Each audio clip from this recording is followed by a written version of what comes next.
o'sha lahzaki ko'zginangiz yumildi, avvalin boriki sizni kisangizdan chiqarib oladi shu telefoningizga, iPhone'ingizda. 24 soat shuni bilan masruf edingiz. Va xudoki lahza sizni bilan agar shuni qo'ygan bo'lsa, on vohid shuni oldingizdan chiqarib oladi. Ahbob do'stiga hamisha ulladu va boshqa masruf bozilar bilan masruf bo'ladingiz va ro'zona shoyat 20 dafa sizni bilan dar tamas o'saydi. Avvalin boriki qiladi sizni qabrga dafn bo'lgandan so'ngra telefondan shumorasini hasb qilgan deydi. Endi xalos bo'ldi uni.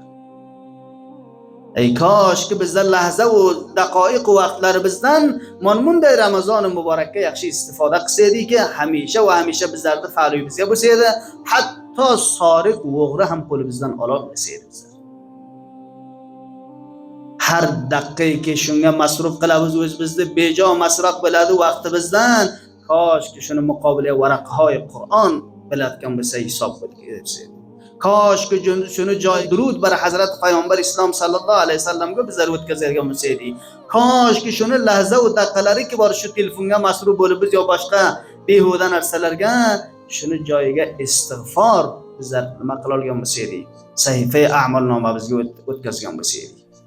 Xulosa Ramazon muborak tanho u uyqu yotmoq oyi emasdi, balki mujohidat, qurbonlik va fidokorlik nimada? Oyda.